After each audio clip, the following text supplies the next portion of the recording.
Hello, friends. Welcome to Show Me the 90s, a podcast on everything that is the 90s. This is Alex, and with me is my fellow friend, Caius. Hey, Caius, how you doing? I'm doing good. How are you? I'm kind of hot right now. So I just traveled from Louisiana to California, and I'm currently staying at my parents' house, and it's 95 degrees outside, but there's no air conditioning installed in the house. So I have to deal with fans, and that is all. Well, I mean, at least you got the fans, but, that's rough in general. Holy hell. Oh, yeah. I mean, normally the weather here is very cool, so it's very rare to have very hot weather. It's not like the South or even, I guess, Colorado at times during the summer. So there tends to be a cool breeze, but lately we've been having some unusually hot weather, and as a result, we did see some, I did see some fires on my way from Utah to here. So the plane actually flew through a haze of smoke, and it was kind of like an eerie red outside the cabin. So looking out of the cabin, and it was like just these orange clouds, and it just looked like Mars. And we were able to sniff a bit of the burning wood in the main cabin, so some of the air actually got into the plane, and so we got to smell some of that very bad haze and smoke. So I mean, that counts for something. I mean, that's kind of interesting, isn't it? Yeah, it is pretty interesting. It was my first time flying through basically a wildfire, smoke from a wildfire. So yeah, it was pretty eerie, but we got past it and it kind of cleared up eventually. So, and then able to land at San Jose Airport. Yeah. So our current episode today is about Carmen Sandiego. Where in the world is Carmen Sandiego? Carmen Sandiego. Ba-doop-boop. Everybody loves the fucking Rockapelica, man.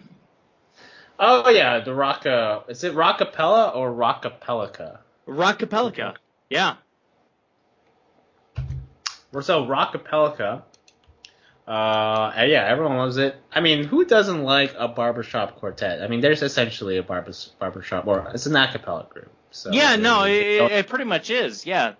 Barbershop quartet, that's the perfect way of describing it, yeah. Oh, it's Rockapella, not Rockapelica. It's like a cappella, but it's rockapella. Oh, okay.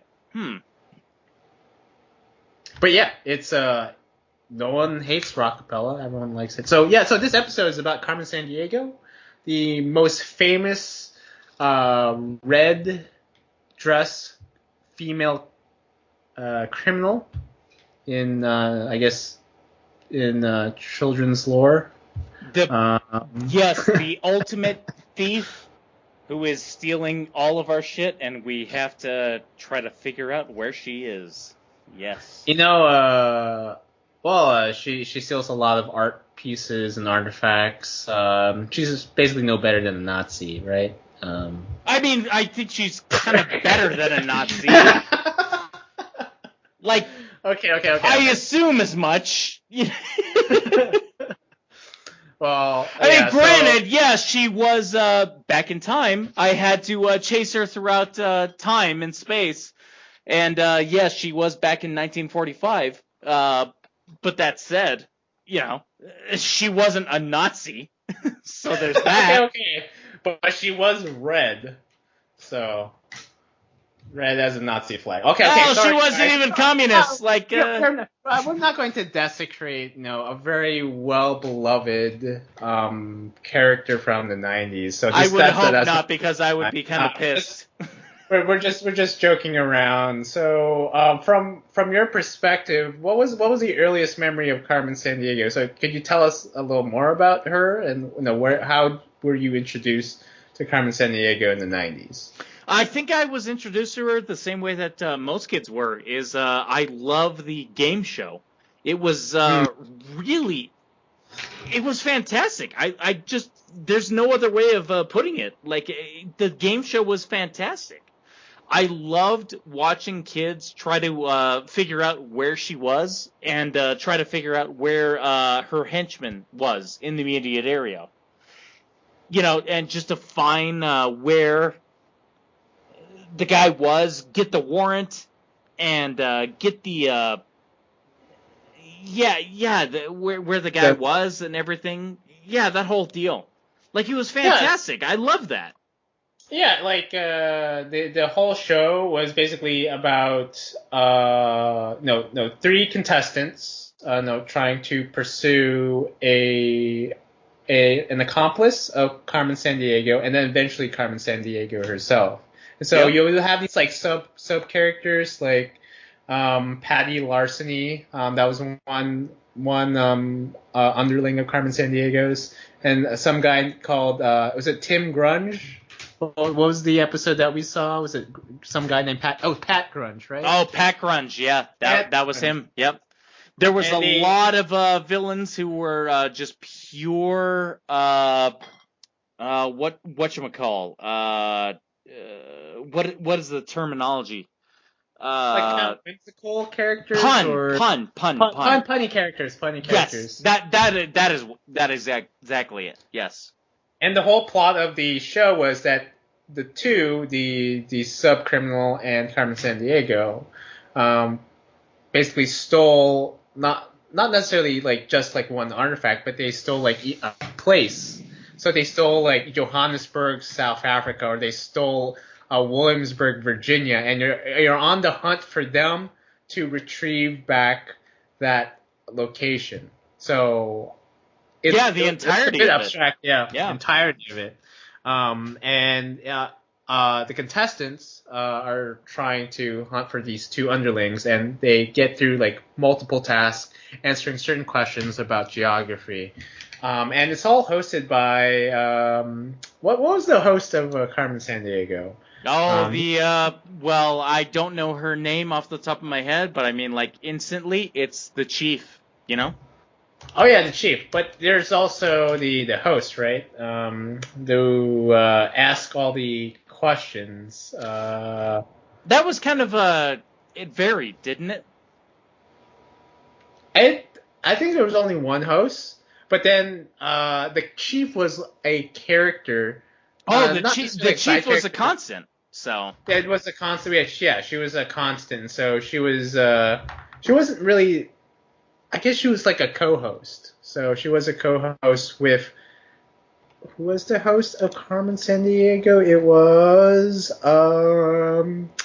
Greg Lee. Yeah. Greg Lee. Okay. Yeah. But I mean, there you go. I mean, the problem is that nobody necessarily remembers him. Everybody remembers the Chief. Oh man! I'm sorry. Man. I just gotta call it like I see it. God, I know some people remember Greg Lee. I mean, you don't necessarily remember the face, but you understand there was some sort of male character with a blue blazer and a zany 90s looking tie. I'm not saying he was a bad guy.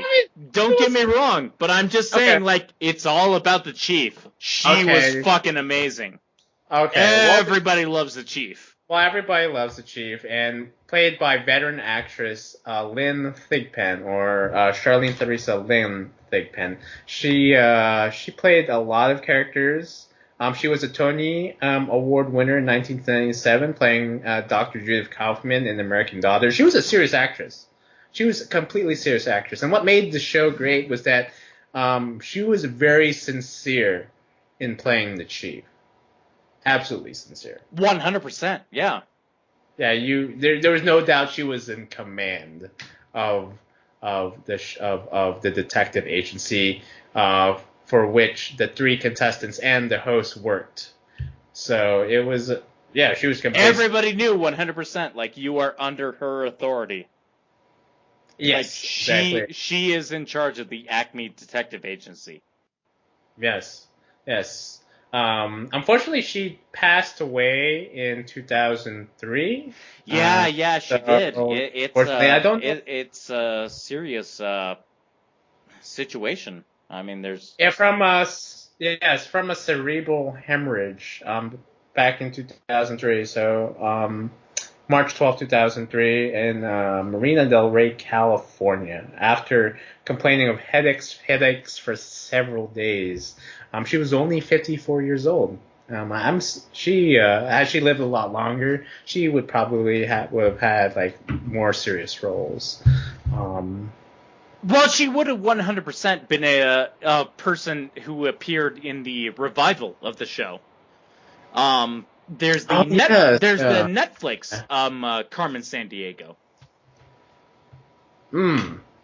I haven't actually seen the Netflix show. I've watched a couple of episodes of that, trying to keep up on it, and but yeah, the main thing is like it's not the show that we all remember. It's not a game show, obviously.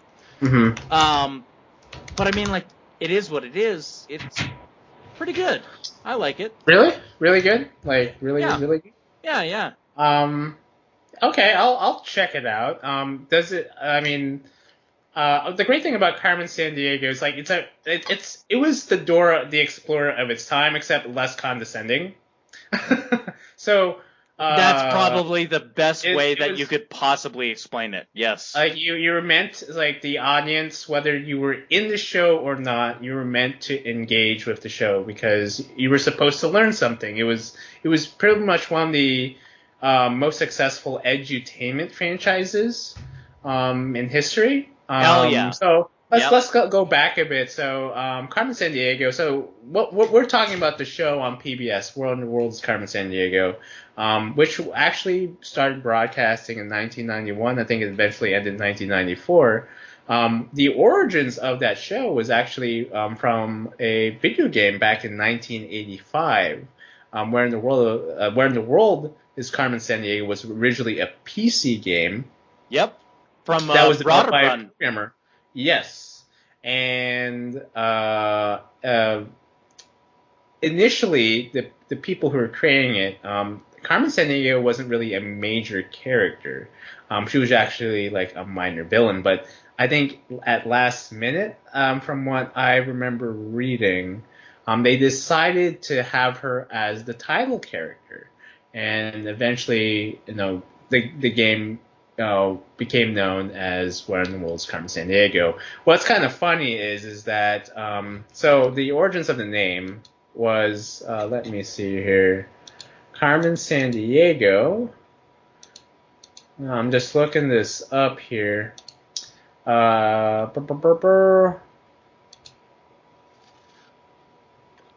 legitimately don't know this, so I would be fascinated to hear what the origin is. So the name Carmen Sandiego actually originated from was to pay homage to a Brazilian singer and actress named Carmen Miranda. And Carmen Miranda was this old Brazilian actress back in the 1930s and 50s. She was nicknamed the Brazilian Bombshell. So she was like the Marilyn Monroe of her time. And she was noted for her signature fruit hat. So I'm assuming she basically was the inspiration for the Chiquita lady. Oh, yeah. Well, I believe if she was known for the fruit hat, then she was the fruit hat lady. I mean, like, I that's think the problem is, like, that's how I can refer to her, but that's how I know her of her, you know? Yeah, she was known to play. She was known to perform with musical numbers with fruit hats that became her trademark.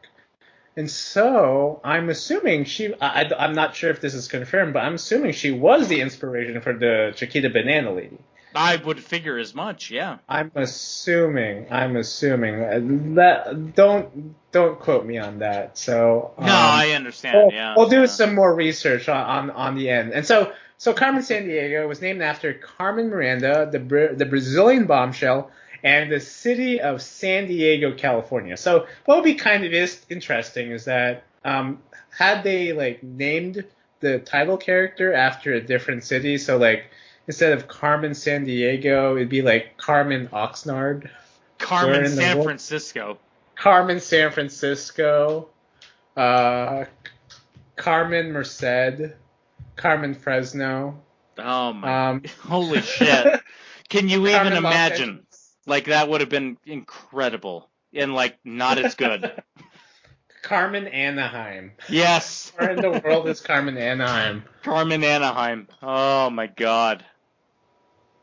So that's the origin of the name of Carmen Sandiego, and the game was actually that game. The first game, Where in the World is Carmen Sandiego, became really popular, and they spun it off. And there were games called Where in the USA is Carmen Sandiego, which came out the very next year. That was one of the ones that I owned and was my favorite in particular. Yeah. Really? Did you complete the game? Were you a master at it? I mean, I don't know if I was a master at it. I think I completed it because I captured. It was one of those games where it was what was the thing? Her robot henchman was stealing a lot of stuff from the United States history. Oh, from like the Smithsonian or kind of that. Yeah. And so that was the main thing. And so I arrested him several times. And I got back like Lincoln's hat. So there's that. Oh wow. Gumshoe Caius saving the day. Exactly. Yes. Wait, so you but I guess the whole point of the game was that you learned a lot about US history and geography. Would you say back in the day, very much so? Yes. Would you say you would know the capital of Wyoming is? Oh my God. No, unfortunately. Oh. Holy shit. Oh, wouldn't that be great if I can say it like? You live in Colorado. It's like a couple miles north, right? I know, but I don't know it off the top of my head. Oh, that would have been amazing if I actually did know it. Wouldn't that be great? Where in the USA, Carmen Sandiego failed you. Yes. Caius failed you. Unfortunately, if she was right there where you said, like, yeah, I could have pinpointed it. It would have been amazing. Oh wow. Okay. So after we're in the USA's Carmen Sandiego, they came up with a game 2 years later, in 1988, called Where in Europe is Carmen Sandiego, and then they branched off from from geography to history, in which they made a game called Where in Time is Carmen Sandiego. And that was the one that I actually had. That was my game. Yeah, I played the hell out of that. I love that game. So that was the history one. Yep. And so you know more about history than geography. Yeah, because it was all about going back and forth through time, looking at colonial periods and whatnot and so forth. Oh, okay. Yeah. Quick, Caius. Who What's was Abe Lincoln's gay lover? I mean, the problem is that I'm not unfamiliar with the question. Is that I just don't know the answer. That's the problem. I'm not even interested. Isn't that like a phony myth that he had it probably was, but I mean, like, fuck it. I mean, like, in terms of this kind of stuff, like, it doesn't really matter. It doesn't matter. I would assume. Okay, well, I was just testing your mettle since you actually played these games. I think I only played, like, Where in the World is Carmen Sandiego, but that was, like, a long time ago, and it was only through computer lab at school. Yeah, so unfortunately, I can't say that I actually learned a lot of stuff from it. Unfortunately, I just basically remember the Vile agents suddenly coming out of the side of the screen and shooting me with a Thompson. A Tommy gun? Yep, pretty much. Oh, wow.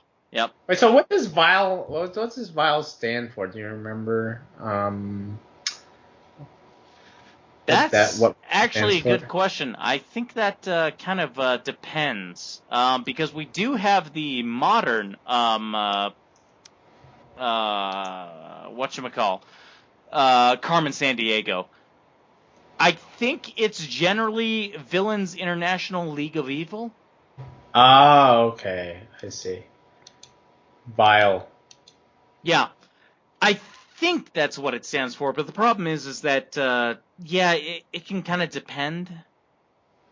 It was probably different back in the day, you know. Right. Okay. I think it's been consistent. I don't think there has been a change, at least from what it seems. Let's check this out. Yeah, I don't think there was any change to the name. I would say it had always been Villains International League of Evil. I mean, it's a good name, so it Good name. fits. Yeah. And the chief runs the agency ACME, right, which stands for Agency to Classify and Monitor Evildoers. Absolutely. Yep. Right. Okay. So yeah, Carmen Sandiego was always most definitely a cornerstone of edutainment in the 90's, and the 90's was definitely filled with a ton of edutainment. No, apart from Carmen Sandiego, there's like Math Blaster on the PC. Like you would like literally blast numbers in this game where you like if you were given a prompt like 2 + 2 or 5 × 5, Yep. you answered Yep. it correctly, you would blast it. So there was Yeah, a ton. Math This Blaster. Yep. this was the beginning. This was like a cottage industry back then. Like there were no games like this previously, especially on PCs where. Well, I you would think have the thing of it games. is that back in the day, it was you're right, it was a cottage industry, but that was what we were trying to strive for. Mm-hmm. Right. Yeah. Were. Of course, and Carmen Sandiego was the best example of this industry where you would have entertainment as well as a learning experience to solidify knowledge of geography, history, sometimes math, and so that like it was part of that new philosophy, I think, in educating the generation of kids back then.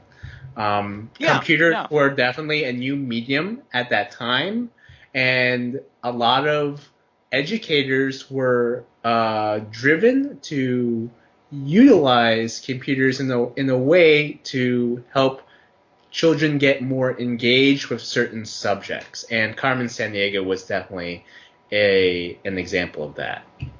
It was the perfect example of that because every single game, specifically the one that you were referring to, the Where in Time is Carmen Sandiego, it came with an entire encyclopedia that you could look up. That was the entire reason that you would play the game. Mm-hmm. So, yeah. You know that there was a show called Where in Time is Carmen Sandiego. So I think that was kind of a successor to the right. TV show, right? Yes, right. So like Where in the World is Carmen Sandiego? I mean, there's the thing years. is like, let's not bury the lead. We have to talk about Where in the World is Carmen Sandiego. Okay. The game show. You know. Okay. We'll talk a little more about that. I know you're a big Rockapella fan. Hell yeah, man.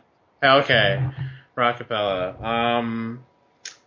So yeah. Where in the World is Carmen Sandiego was I think how I got first introduced to Where in the World is Carmen Sandiego was, I guess, I can't really remember. I was very young at that time, so I would say probably when I was at the age of 3 or 4, I first got introduced to the show, and I remember it would come up in the afternoons. Was it an afternoon show as opposed to a morning one on PBS? I think so. Yeah, it was like late afternoons, like basically noonish, I think. Right.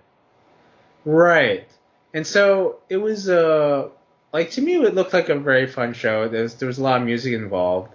And compared to the Nickelodeon's, I forget, what was it called? Temple Run? I forget what the what was that show called? You're forgetting Nickelodeon. Was, We're gonna have a whole episode about this, but yeah. Legends of the Hidden Temple.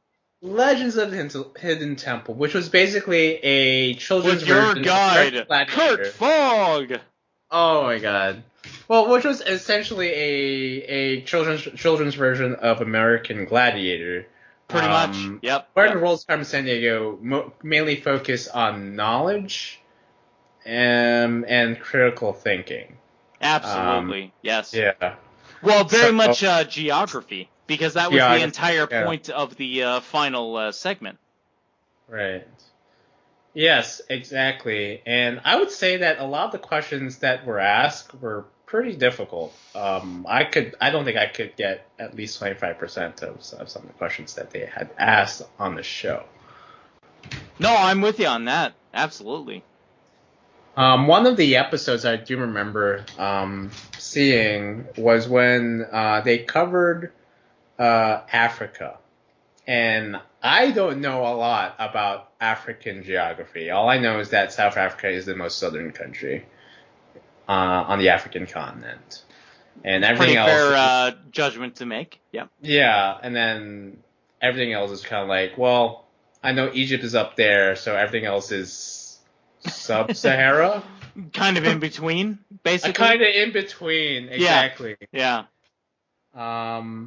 So I would say, I mean, credit to all those children who know their geography. I would not have gotten it. That's the thing is, like, some of those kids, like, knew their shit. Like, they were on top of things.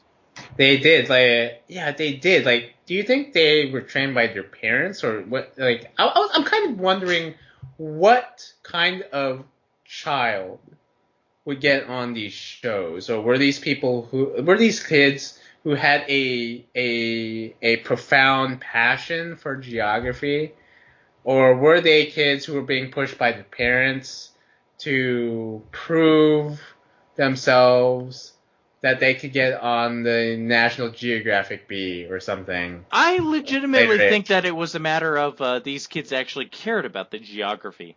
Mm. And I base that off of the fact that what parent is going to force their kids to learn geography? Like, that ain't going to get them a role in a movie, you know? Are you sure? Maybe they could star as Carmen Sandiego later on. And I mean, maybe, but like that's really making a stretch.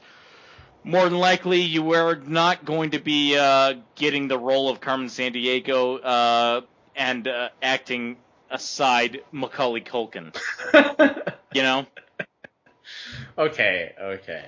Well, I mean, there could be a parent who works for the Department of State, and they're hoping that their child takes on the job, takes on the family business of diplomacy and knowing where.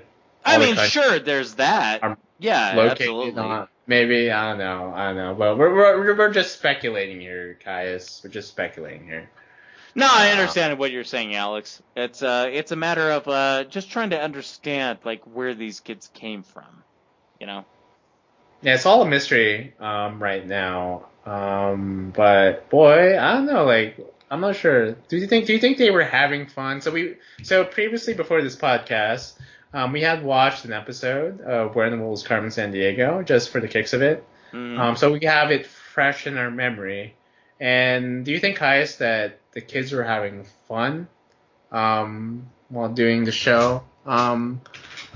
it seemed like they were okay, like they were content. There wasn't like that energy that you usually get in like a I guess kids show, like, yeah, like I won. Like they were kind of like, yeah, I know where these countries are. That's kind of the problem, isn't it? I think that the problem is that a lot of those kids were actually smart, and so they weren't like throwing their hands up kind of kids. But they were the kind of kids who would go on the show and know their countries, so to speak. Right. So, unfortunately, a lot of the kids who showed up on the Carmen Sandiego show, I think that they were, let's just put it bluntly, not sociable.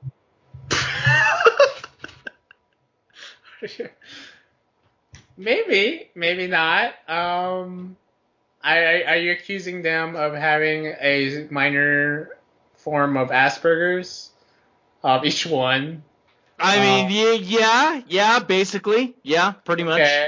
Okay. Yeah, like one is like Rain Man, with like it's like one's a highly functional autistic child. Probably better than Rain Man, but Okay. in that area, so to speak.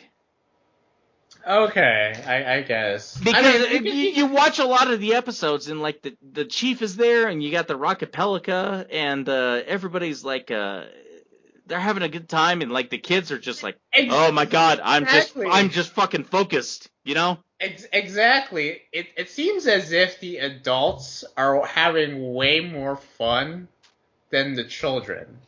The children just seem to be along for the ride. And they're like, yeah, I'm just here because my parents wanted me to be here. Yeah.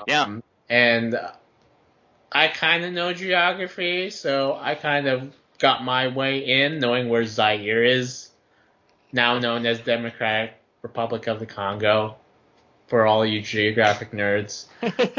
So yeah, it's like you can tell that there were like. For a kids show, it did have a lot of hype. It had a lot of high production values.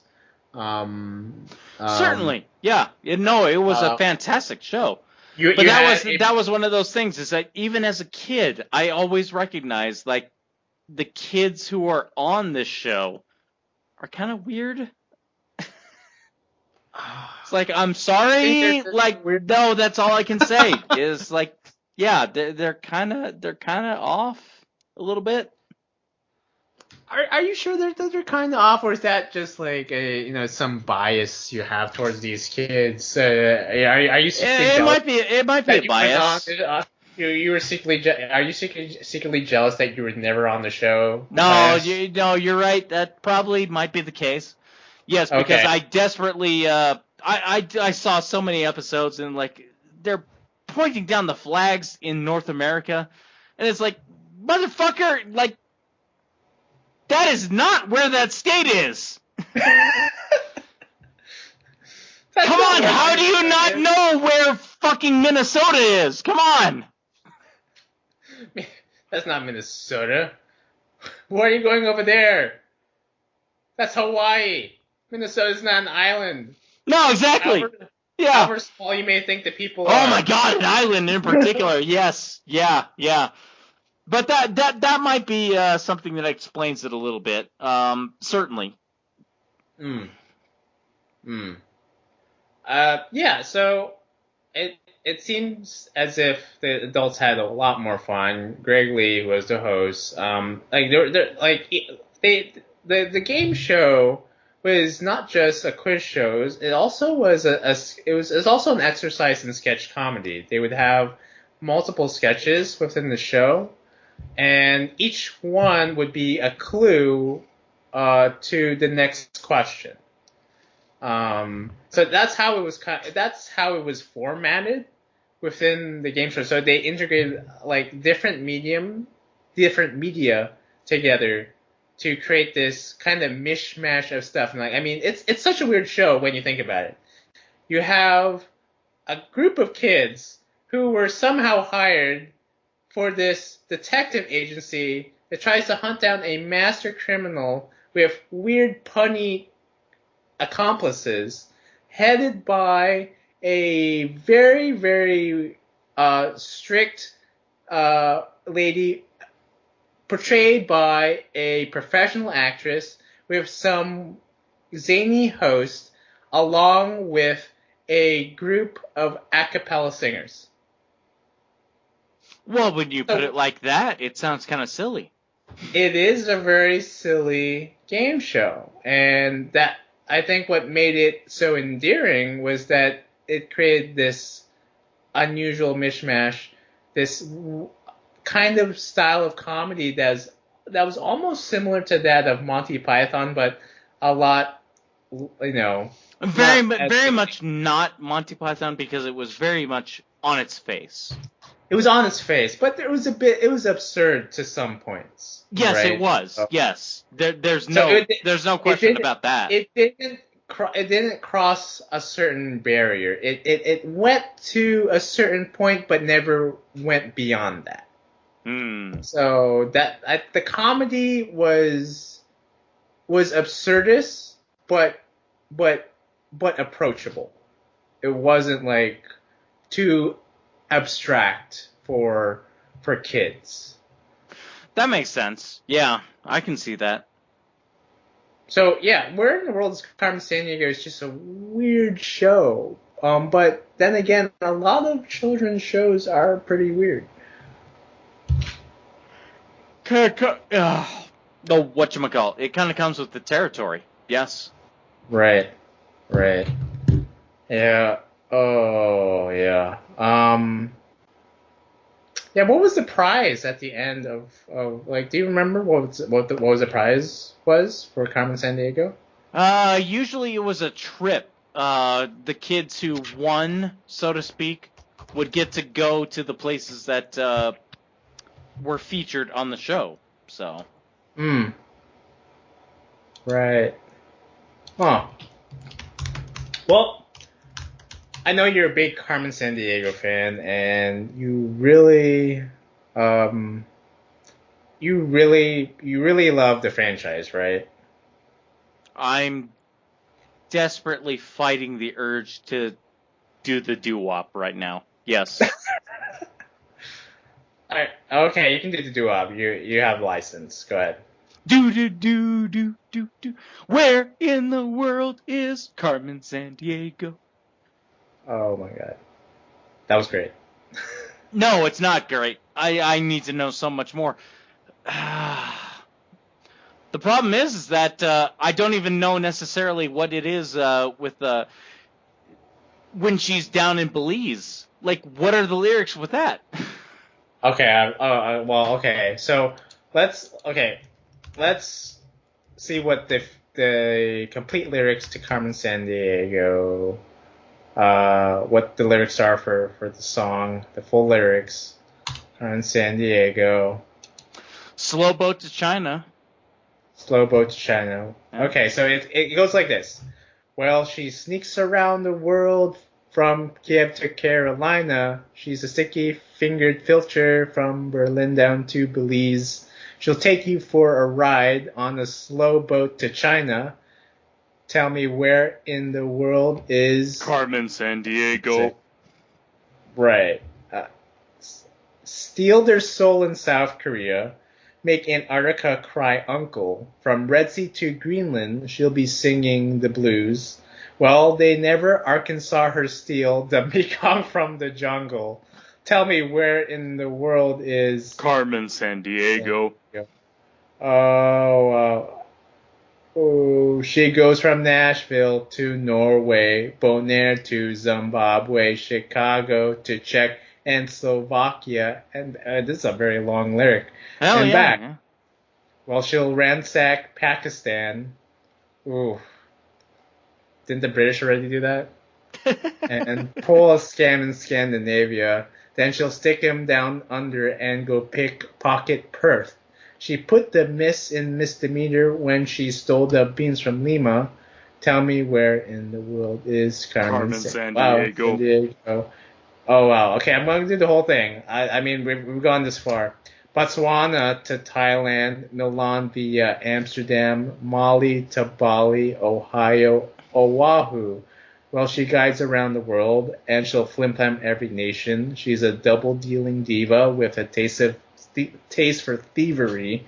Her itinerary's loaded up with moving violations. Tell me where in the world is Carmen Sandiego? And that's pretty much it. Yeah. Pretty much it. So I have a little surprise for you, Caius. You've been such a big fan of the show, and I'm sure you know a lot of geography. And I like to think that I've learned a couple of things by watching the kids fail. Okay. At their task. So. Okay. Well, here's a surprise for you. I'm going to quiz you on geography. Oh no! In honor of Carmen Sandiego, knowing that you have watched it, is that okay? Is this okay? I'm going to quiz you right now. I'm totally okay with this. Let's see if I can actually.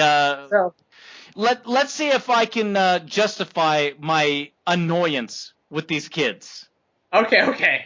So, having had watched the show for 4 years and have also played the games, Caius will now play a game with Carmen Sandiego. So I'm going to ask him a couple of questions, geography questions, and hopefully he'll get more than 70%. And if he does, everyone gets a trip to Belize. However, because of the lockdown, we don't. Yeah. Sounds good to me. Yeah. Okay, so in which Indian city is the Taj Mahal located? Is it Agra, Mumbai, Calcutta, or New Delhi? Agra, I think. Agra, is that right? That's correct. The Taj Mahal, a marble mausoleum, is located in the city of Agra, India. It is recognized by the United Nations Educational, Scientific, and Cultural Organization, or known as UNESCO, as one of the World Heritage Sites for its remarkable architecture. Okay, great, good. This is rather auspicious. Let's see if you can answer a lot more. Okay, Caius, question number 2. Which city is considered the birthplace of the modern Olympic Games? Is it Rome, Italy, Athens, Greece, Sao Paulo, Brazil, or Sparta, Greece? It has to be Athens. Final answer? Yeah, Athens. Athens? That was correct. The very first modern Olympic Games were held on April 6, 1896 in Athens, Greece. Only 14 countries took part in the first competition. Okay. Which city was declared by the World Meteorological Organization as the world's hottest city? Mumbai, India. Oh, no. Shanghai, China. Miami, or Bangkok, Thailand? Oh, my God. Oh, wow. This is a multiple choice, and I'm probably going to have to use that multiple choice. Hell. What is the Florida one again? Miami. I guess I'm probably gonna have to go with Miami. I don't even think that's the right answer, but like. We'll go. Is that your final answer? That's what I'm going with. Yes. It is. Bangkok, Thailand has an annual mean of air temperature of 82.4 degrees Fahrenheit. Ooh. And during the months of March and May, the temperatures rise to 95 degrees Fahrenheit and 90% humidity. Oh, man. It's Bangkok, Thailand. Wow, I didn't know it was that hot. I was actually suspecting it would be like Mumbai, India. But I guess it's Bangkok. I've been to Bangkok before. It's hot. Yeah. It was like the hottest city. I expected something like Phoenix, Arizona, or I don't know. That's kind of why I was figuring like possibly Florida would make sense, you know. Right. Well, Florida, yeah, Miami, yep.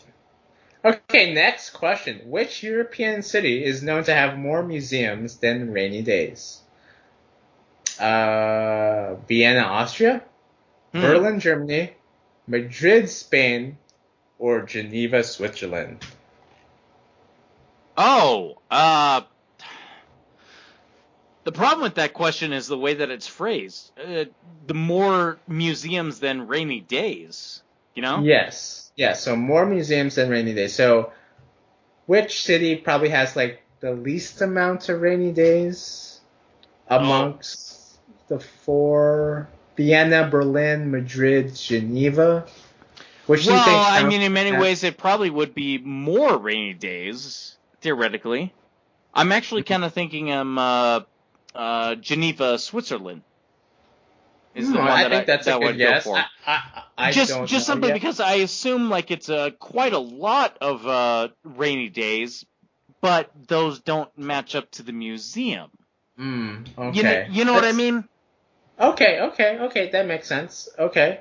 Yeah. So I guess I'm gonna go with Geneva, Switzerland. Yeah. Geneva, Switzerland. Final answer? That's what I'm going with. Yes. Unfortunately, it's not Geneva. Ah. It's Berlin, Germany. Berlin has an average of 106.3 rainy days each year, and it has 180 museums. Oh. Okay. Yeah. Okay. Well, that's an interesting factoid. Okay. Here's a question about the U.S. So let's see. This city is home to the oldest public park in the U.S. Oh, is it New York, Denver, Boston, or Chicago? Oldest public park in the U.S. Oh, I think Chicago. Chicago? Final answer. Yeah, no, I'm pretty sure it's Chicago. Yeah. It's not. It's not Chicago. Oh, really? It's Boston. Boston Common, a public park in downtown Boston. Oh, Boston Common. That makes sense. Yeah. Dates back to 1694. Oh, man. Oh. That makes sense, since it is one of the oldest cities in the U.S., Boston, Massachusetts. It does make sense. Yeah. I was going off of trying to assume where possibly parks would be that Teddy Roosevelt would be interested in. So, but good effort. So, here's another question: which city was the first African city host of the World Cup? Was it Cape Town, South Africa, Addis Ababa, Ethiopia, Nairobi, Kenya, or Lagos, Nigeria? Oh boy. And when we say World Cup, we're talking about the soccer World Cup or football World Cup, not like the rugby World Cup or the cricket World Cup. So, I understand, but I mean, like that's a hell of a question because let's be perfectly honest here. I'm an American through and through, so I know shit about sports when it comes to soccer. Much less those hosted. I guess that's kind of the problem, is because I'm still calling it soccer, you know? Right. Hey, it's called soccer in the United States. So. Yeah, well, that's exactly it. Yes, that's all I can think of it as. Oh, boy. I don't think it is South Africa. I'm assuming it's not. I may be wrong, but I'm assuming it's not. I guess Nigeria is the one that I would go with. Final answer? Lagos, Nigeria. Lagos, Nigeria. Yes. Yeah. Okay, Lagos, Nigeria. Final answer. It is not. Your instincts were almost right. It was Cape Town, South Africa. Oh, holy crap. My instincts were completely off because that was the one that I was not going for. You were talking about South Africa but yeah, so it was it should have been a 180. In 2010, Cape Town, South Africa became the first African city to host the 19th FIFA World Cup. Oh, okay. That's interesting. Okay. Yeah, okay. South Africa. South Africa. Next question. Which Egyptian landmark is considered the oldest of the 7 wonders of the ancient world? Is it the Great Sphinx of Giza? The Great Pyramid of Giza, the Temple of Edfu, or the Theban necropolis? Oh my God, that's tough because the necropolis throws everything off. I know for a fact that the pyramids are like old in ways that are hard to imagine. You know? Right. I know for a fact that it is not the Sphinx. Right. Oh boy. What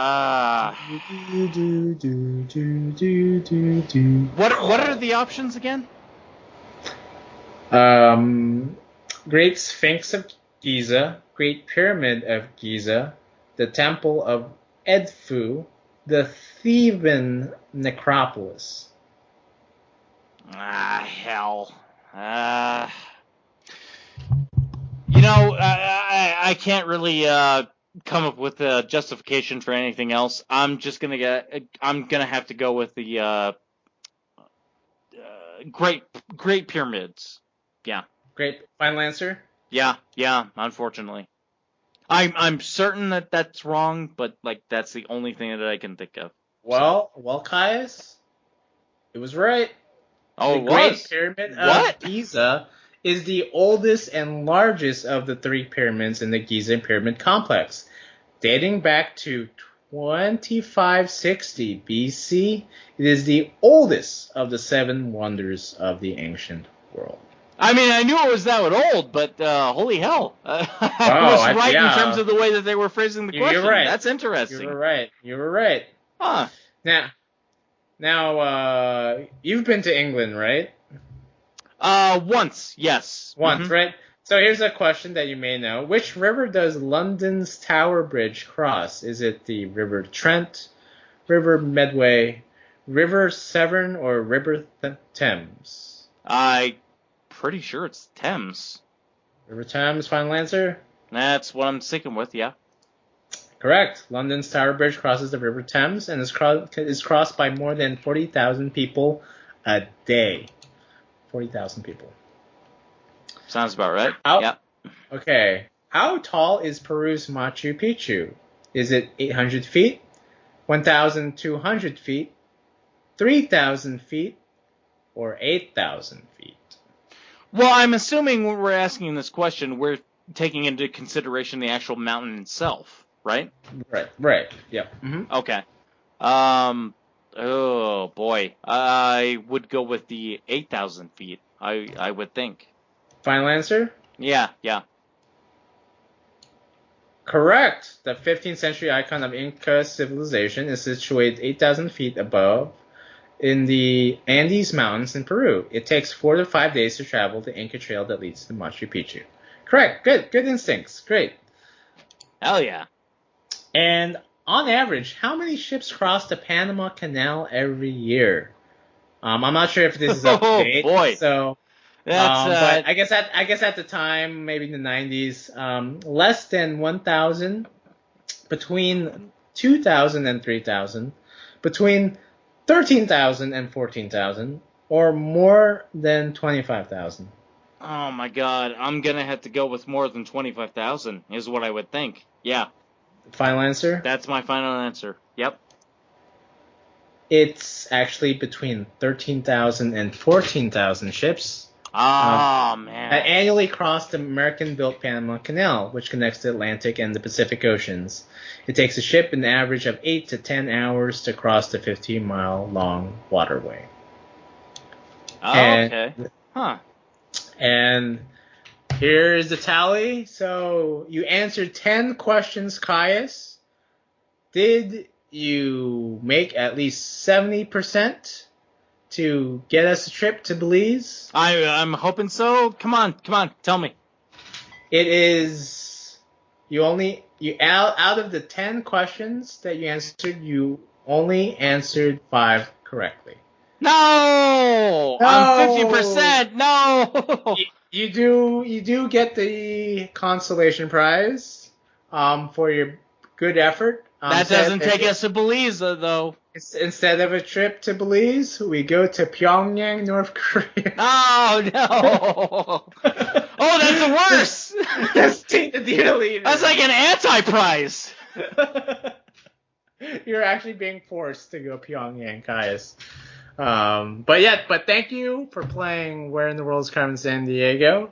But you probably would have done better than I did. 5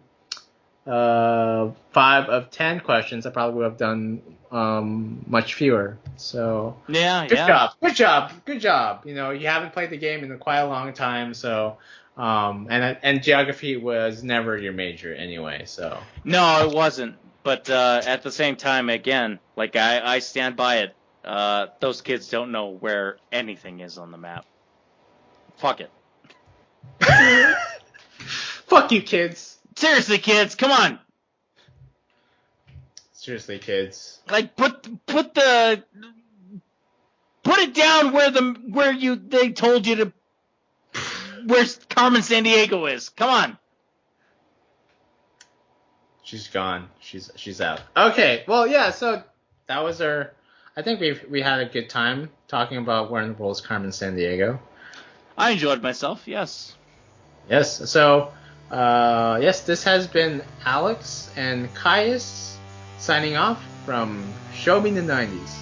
And on the next episode, we'll definitely be talking about something. I don't know. We haven't even picked yet. So. Probably another game show. We got quite a lot of those to go through. Quite a lot. So thank you again for listening. This has been Show Me the 90's. So I'll show you the door. Goodbye.